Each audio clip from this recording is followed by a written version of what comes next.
திருச்சிற்றம்பலம். தென்னாடுடைய சிவனை போற்றி, எந்நாட்டவருக்கும் இறைவா போற்றி. அனைவருக்கும் வணக்கம். நாம் இன்னைக்கு சனி பகவானுடைய பெயர்ச்சி பலன்களை பற்றி தான் பார்க்க போகிறோம்.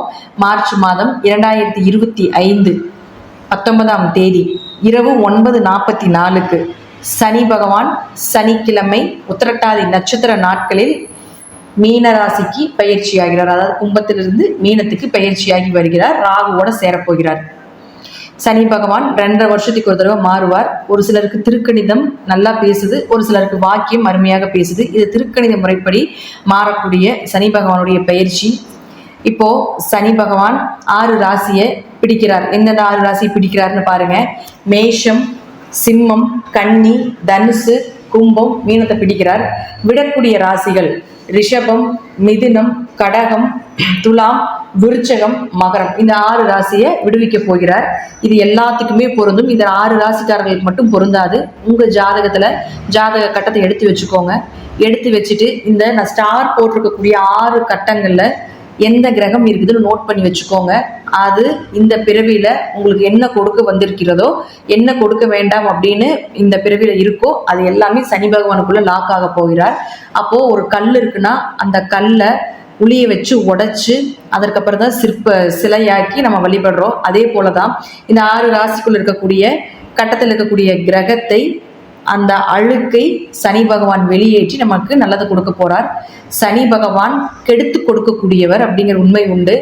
கெடுத்து தான் மறுபடியும் கொடுப்பார். எல்லாத்தையுமே நல்லது கெட்டது எல்லாமே அந்த மாதிரி தான் கொண்டு போவார். அப்போ அவர் கொடுக்கக்கூடியது நம்மளுடைய வாழ்க்கையில நிரந்தரமாக இருக்கும். சொத்துக்களாக இருந்தாலும் சரி, சொந்த பந்தங்களாக இருந்தாலும் சரி, எந்த விஷயமாக இருந்தாலும், உயிர் உள்ளது உயிரற்றது எதை கொடுத்தாலும் கெடுத்து கொடுப்பார். அது நிரந்தரமாக இருக்கும். சனி கொடுக்க யார் தடுப்பார்? அதே போல சனி கெடுக்க யார் கொடுப்பார் அப்படிங்கிறது இந்த வசனம் கண்டிப்பாக பொருந்தும் அப்படிங்கிறத நான் நம்புறேன். இப்போ ஒவ்வொரு ராசிக்கும் சனி பகவான் என்ன பண்ண போறார் அப்படிங்கிறத நம்ம முழுமையா பார்க்கலாம். அந்த கட்டத்துக்குள்ள இருக்கக்கூடிய கிரகங்களையே நான் உங்களுக்கு தனிப்பட்ட முறையில உங்க ஜாதகத்தை வச்சு அனலைஸ் பண்ணும் பொழுது தெளிவாக புரியும். அதையும் நீங்க பார்த்துக்கோங்க. கும்ப ராசிக்குண்டான சனி பகவானுடைய பயிற்சி பலன்கள் பார்க்கலாம். கும்பராசி அன்பர்களே, ஜென்ம சனி.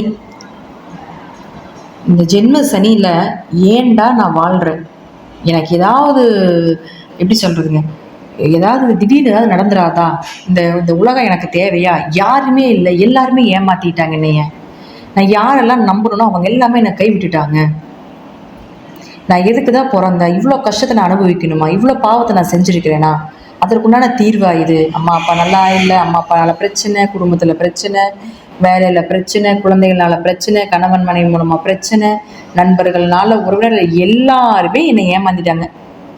நான் இனி வாழ்றதா, எனக்கு ஏதாவது நல்லது நடக்குமா, என் ஜாதகம் இப்படித்தானவா, இல்லை எனக்கு மட்டும்தான் இப்படியே, இல்லை எல்லாத்துக்குமே அப்படியா? இப்படி எல்லாம் நம்மகிட்ட ஜாதகம் பார்க்க வர்றவங்க எல்லாத்தினுடைய கேள்விகள் இதுதான். கும்பராசியை பொறுத்த வரைக்கும் ஜென்ம சனி 4 பக்கமும் ரவுண்ட் பண்ணியாச்சு, ஒண்ணுமே பண்ணியிருக்க முடியாது. எதை தொட்டாலும் ஃபெயிலியர். 2.5 வருஷம் சரியான அடி. என்ன இது சொல்லுவாங்க பார்த்துருக்கீங்களா? கும்பராசிக்குனா ஒன்றும் பண்ண மாட்டாங்க, மகர ராசிக்குனா ஒன்றும் பண்ண மாட்டாங்க, துலா ராசிக்குனா ஒன்றும் பண்ண மாட்டாங்கன்னு சொல்லுவாங்க. இந்த கும்பராசிக்காரர்களை கேட்டு பார்த்தா தான் தெரியும், மற்ற ராசியை விட கும்பராசியத்தை வச்சு செஞ்சுருக்கு. ஏன்னா மூலத்திரிகோண வீடு பலமாக உட்காந்துருப்பார் அந்த இடத்துல. செய்ததுக்கு நீ என்ன செஞ்சியோ அதுக்கு தண்டனை, நீ என்ன பண்ணணும் அதற்கு உண்டான விஷயத்தை கண்டிப்பாக கொடுத்துட்டு தான் போவார். அதில் மாற்றமே. 30 வருஷத்துக்கு ஒரு தடவை தானே வராரு அந்த இடத்துக்கு. அப்போ 30 வருஷமா நம்ம என்னெல்லாம் தப்பெல்லாம் செஞ்சோமோ அது 30வது வருஷம் பிடிப்பார். அதில் பிடிச்சி 30 வருஷத்துக்கும் என்னென்ன செய்யணுமோ அதெல்லாம் உச்சந்தலையை பிடிச்சி 2.5 வருஷத்துலேயே பண்ணிட்டு போயிடுவார். இதுதான் உண்மை. கடின உழைப்பு. நிற்கிறதுக்கு நேரம் இல்லைங்க, சாப்பிட்றதுக்கு நேரம் இல்லைங்க, வேலை வேலை வேலை வேலை செஞ்சும் பிரயோஜனம் இல்லை, நல்ல பேர் இல்லை, வருமானம் கிடையாது, எல்லாம் ஏமாத்து வேலை தான். இது உலகமா இல்லை மாயா அப்படின்னு சொல்லக்கூடிய ஒரு அமைப்பை கூட கும்பராசிக்கு நடந்திருக்கும். 70% கடந்து வந்துட்டீங்க. இன்னொரு 30% கடினம் தான். ஏன்னா இளரீசனிங்கிறது சாதாரண விஷயம் இல்லை இல்லையா? கடினம் தான். ஆனால் உங்களுக்கு இளரீசனி வர்றதுக்கு முன்னாடி இப்போ உங்களை ஒரு சிற்பிய பாதி சிலையா வடிவமைச்சாச்சு. இன்னொரு கால்வாசி இருக்கு, 3/4 வாசி வடிவமைச்சாச்சு. இன்னொரு 3/4 வாசியில் ஒரு காவாசி இருக்கு. அப்போ இந்த காவாசி கடந்துருங்க. கடக்கும் பொழுது உங்களுடைய சிலையா செஞ்சு உங்களை வழிபாடு செய்ய வேண்டிய ஒரு அமைப்பை கொடுக்கும்.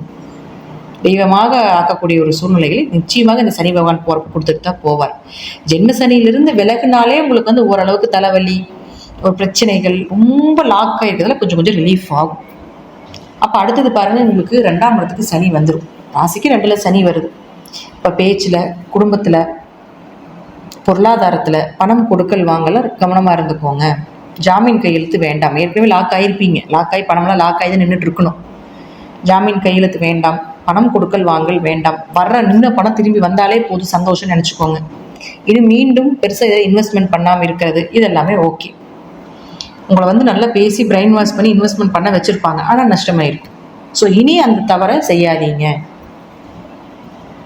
அடுத்தது பாருங்கள், இந்த 6 ராசி கட்டத்தில் நான் சொல்லக்கூடிய கிரகங்கள் எங்கெங்கே இருக்குன்னு பாருங்கள். அதாவது ஸ்டார் போட்டிருக்கக்கூடிய 6 ராசி கட்டங்கள் எங்கெங்கே இருக்குன்னு பாருங்கள். அங்கே சனி பகவானே இருக்கிறார் அப்படின்னா கொஞ்சம் கடினம் தான். இன்னும் கொஞ்சம் போராட்டம் உண்டு. ஆண்வாரி சுண்டு ஆப்ரேஷன் பண்ணுறதுக்கு உண்டான வாய்ப்புகளும் ஏற்படுத்தி கொடுப்பார். அதே போல் மருத்துவ செலவுகளும் கொஞ்சம் உண்டு. தேவையில்லாத கொஞ்சம் விரைய செலவுகளை ஏற்படுத்தி கொடுப்பார். அடுத்தது இதே இடத்துல குரு இருக்காருன்னு வச்சுக்கோங்களேன். பணம் கொடுக்கல் வாங்கல பிரச்சனைகள் மீண்டும் தொடரும். கொடுத்த பணம் திருப்பி கிடைக்காது. தேவையில்லாத ஒரு மன உளைச்சல்கள், வம்பு வழக்குகள், குடும்பத்துக்குள்ள பேச்சால பிரச்சனைகள், திடீர்னு பேசி எப்படி பேசுனே தெரியலன்னு சொல்லி பேசி பிரச்சனையாகிறது, இதெல்லாமே உண்டு. அடுத்து இந்த 6 ராசி கடத்துல செவ்வாய் இருக்கார். அப்போ இந்த செவ்வாய் இருக்கும்பொழுது என்ன பண்ணுவார்னு பார்த்துட்டிங்கன்னா கொஞ்சம் தைரியத்தை குறைப்பார். கூட பிறந்தவர்கள் மூலமாக ஒரு வம்பு வழக்குகள், மாமனார் கூட ஒரு வம்பு வழக்குகள், அவர்கள் சொத்துல ஏதாவது பிரச்சனை ஆகிறது, இதெல்லாமே உண்டு. அல்லது அவர்களுக்கு ஏதாவது ஒரு மருத்துவ செலவுகள் வர்றது. அடுத்தது பாருங்க, அந்த செவ்வாய் அப்படின்னு சொல்லக்கூடிய உங்க ராசிக்கு 10ஆம் அதிபதி. அப்போ தொழில பிரச்சனைகள் வர்றது, தொழில புதுசாக இன்வெஸ்ட்மெண்ட்ல இது பண்ணியிருக்க மாட்டீங்க. அப்படி பண்ணிதான் நஷ்டங்கள் கொடுத்தாலும் கூட ஏதாவது ஒரு பிரான்ச் மாற்றி பார்க்கலாமா, வேற பக்கம் எங்காவது போய் பார்க்கலாமா, அதெல்லாமே அந்த எண்ணங்கள் எல்லாமே வரும். கொஞ்சம் கவனமாக செய்யுங்க தசாபுத்தி பார்த்துட்டு. அடுத்தது ஏதாவது நெருங்கிய உறவுகளில் கர்மா நடக்கிறது, கர்மாவில் கலந்து கொள்ள வேண்டிய ஒரு சூழ்நிலைகள், இதெல்லாமே கொடுத்துருவார். மாமனார் மாமியார் 2 பேருக்கு மூலமாகவும் பிரச்சனைகள் வரும் கும்பராசிக்கு. இப்போ அடுத்தது பாருங்க, உங்களுக்கு சுக்கிரன். இந்த சுக்கிரன் அப்படின்னு சொல்லக்கூடியவர் பார்த்துட்டிங்கன்னா 4 மற்றும் 9ஆம் அதிபதி. தாய் தந்தையர் மூலமாக பிரச்சனைகள் வருது. இந்த 6 ராசிகட்டத்தில் எங்கே இருந்தாலும் தாய் தந்தையர் சொத்துக்கள் மூலமாக பிரச்சனைகள், அல்லது அவர்களுக்கு ஏதாவது மருத்துவ செலவுகள், உடம்பு பாதிப்புகள் ஏற்படுறது, மருத்துவ செலவுகள் மூலமாக உங்களுக்கு ஒரு மனக்கசப்புகள் ஏற்படுறது, வீடு மனைகள் ஒரு இடம் விட்டு இடம் மாறுறது, சொத்துக்களை மாற்றுறது, வீடை வைக்கிறது, இடம் விற்கிறது, வண்டி வாகனங்கள்னால செலவுகள், உயர்கல்வி படிக்க முடியல, படிப்பில் கொஞ்சம் மந்தமாக இருக்குது, வெளியூர் வெளிநாடு பயணங்கள்னால பிரச்சனைகள், இதெல்லாமே கொடுக்கும் சுக்கிரன் இந்த 6 ராசி கட்டத்தில் இருந்தால். அடுத்தது புதன் அங்கே இருந்தான்னு வச்சுக்கோங்களேன். குழந்தைகளால கொஞ்சம் அவமானங்கள், குழந்தைகள் சார்ந்த விஷயத்தில் இதை செய்ய முடியாமல் இருக்கிறது, தடை தாமதங்கள் ஆகிறது, குடும்ப ஒற்றுமை கொஞ்சம் குறையிறது. அதே போல் உங்களுக்கு 5ஆம் இடம் அப்படிங்கிறது சொல்கிறப்ப குலதெய்வம்னு சொல்கிறோம். அப்போ குலதெய்வ கோயிலுக்கு போக முடியல, குலதெய்வம் தெரியாமல் இருக்கிறது, அதெல்லாமே கண்டுபிடிச்சு கொடுக்கக்கூடிய ஒரு வாய்ப்பு கொடுப்பார் இந்த காலகட்டங்களில். அடுத்தது அவரே வந்து உங்களுக்கு 8ஆம் அதிபதி ஆகிறதுனால திடீர் வருமான இழப்புகள், திடீர் பணவரவு, திடீர் அவமானங்கள், இதெல்லாமே ஏற்படுத்தி கொடுப்பார். 8ஆம் இடம் உயில் சொத்துன்னு சொல்கிறோம். கணவருடைய குடும்பம், கணவருடைய மனைவின்னு சொல்கிறோம், கணவருடைய குடும்பம், மனைவியினுடைய குடும்பம் அப்படின்னு நம்ம சொல்கிறோம். அப்போ அதில் எல்லாமே வந்து உங்களுக்கு கொஞ்சம் அவங்கள் மூலமாக பிரச்சனைகளை கொடுக்கறது, உயில் சொத்து பிரச்சனைகளை ஏற்படுத்தி கொடுக்கறது, சொத்து பிரச்சனைகள் வர்றது, இதெல்லாம் உண்டு. அடுத்தது சூரியன் உங்களுக்கு 7ஆம் அதிபதி. இந்த 7ஆம் அதிபதி இந்த 6 ராசிகட்டத்தில் எங்கே இருந்தாலும் கணவன் மனைவிக்குள்ள கருத்து வேறுபாடுகள், எதிர்பார்த்த திருமண வாழ்க்கை அமையாமல் போகிறது, வந்தது கல்யாணம் பண்ணிக்கலாம், கல்யாணம் பண்ணால் போதும் அப்படின்னு நினச்சிருக்கிறது, அதனால ஒரு மன உளைச்சல்கள், நண்பர்கள் உறவினர்கள்னால பார்ட்னர் போட்டு தொழில் பண்ணிட்டு இருக்கிறீங்க, அதில் எல்லாத்துலேயுமே கொஞ்சம் பிரச்சனைகள் அடிபடுறது, அவங்கள பற்றி தெரிஞ்சுக்க வேண்டிய ஒரு சூழ்நிலைகளை கொடுப்பது. அனுபவங்கள் தானே, ஃபுல்லாக அனுபவத்தை தான் கொடுத்துட்டு இருப்பார். இப்போ இவங்க இப்படி அவங்க இப்படி, இதுதான் நீ உன்னை செதுக்கிக்கோ, உன்னை வந்து நீ இப்படி இது பண்ணிக்கோ, இதுதான் உன் வாழ்க்கையில் கரெக்டாக இருக்கும் அப்படிங்கிறத செதுக்கி தான் கொடுப்பார். அப்போ இது எல்லாமே கண்டிப்பாக நடக்கும், அதில் மாற்றமே கிடையாது. அப்போ அதுபோல் சூழ்நிலைகள் நிச்சயமாக ஏற்படுத்தி கொடுப்பார். அரசியல் துறையில் இருக்கக்கூடிய கும்பராசி நேயர்களுக்கு கொஞ்சம் கவனமாக இருங்க. பெயர் கெடும். பெருசாக வந்து உங்களுக்கு பெரிய ஒரு ஆப்பர்ச்சுனிட்டி கிடையாது. கடின உழைப்பை போடுங்க. பிற்காலத்தில் நல்ல ஒரு ஆப்பர்ச்சுனிட்டியோ, ஒரு நல்ல பண வரவுகளோ, ஒரு நல்ல லீடராக இருக்கிறதுக்குண்டான வாய்ப்புகள் உண்டு. சினிமா துறை, கலைத்துறை இருக்கக்கூடியவர்களுக்கும் அதே போல தான் கடின உழைப்பை போடுங்க. கண்டிப்பாக உங்களுக்கு ஏதாவது ஒரு காலகட்டங்களில் பிற்காலத்தில் இப்போ கொஞ்சம் கொஞ்சமாக மூவ் ஆகும். கொஞ்சம் பெருசாக போட்டு அடைபெற்றிருக்கக்கூடிய அந்த பிளாக் எல்லாமே கொஞ்சம் பிளாக் ஓப்பன் ஆகும். ஒரு வாய்ப்புகள் அடுத்தடுத்து தேடி போகிற ஒரு வாய்ப்புகள் கிடைச்சிக்கிட்டே இருக்கும். மாணவர்கள் படிப்பில் ரொம்ப கவனமாக இருங்க. மந்த நிலை, எதிர்பார்த்த மார்க் கண்டிப்பாக வராது. கொஞ்சம் கவனமாக இருந்து இன்னும் கொஞ்சம் ஹார்ட் ஒர்க் போட்டு படிக்கணும். 5 மணி நேரம் படிக்கிறீங்கன்னா ஒரு 6 மணி நேரம் படிங்க, அவ்வளோதான். எவ்வளோ நேரங்கள் நீங்கள் வந்து டைம் ஸ்பெண்ட் பண்ணுறீங்களோ அது 1 மணி நேரம் 2 மணி நேரம் இன்னும் கொஞ்சம் எக்ஸ்டெண்ட் பண்ணி படிங்க. கண்டிப்பாக நல்ல மார்க் வரும். விவசாயம் சார்ந்த தொழில் இருக்கக்கூடியவர்கள் பெருசாக இன்வெஸ்ட்மெண்ட் பண்ணிடாதீங்க, கடன் வாங்கிடாதீங்க. விவசாய கடன்லாம் வாங்கிட்டீங்கன்னா கட்ட முடியாத ஒரு சூழ்நிலைகள்னால ஒரு அவமானங்கள் ஏற்படுறதுக்குண்டான வாய்ப்புகள் உண்டு.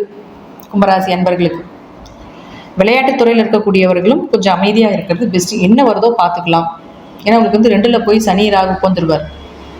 அப்போ கைகால் உடையிறது, மூக்கில் அடிபடுறது, முகத்தில் அடிபடுறது, தலையில் அடிபடுறது இதெல்லாமே நடக்கும். இதெல்லாமே கொஞ்சம் கவனமாக பார்த்து இருந்துக்கோங்க. நான் சொல்லக்கூடிய கருத்துக்கள் கண்டிப்பாக 70% மேலே நடக்கிறதுக்கு உண்டான வாய்ப்புகள் உண்டு. தசாபுத்தி இப்படி சிறிது மாறுபடலாம். நன்றி. மீண்டும் ஒரு நல்ல பதிவில் சந்திக்கலாம். திருச்சிற்றம்பலம், தில்லையம்பலம், ஸ்ரீ நரசிம்மர் திருவடிகளே சரணம்.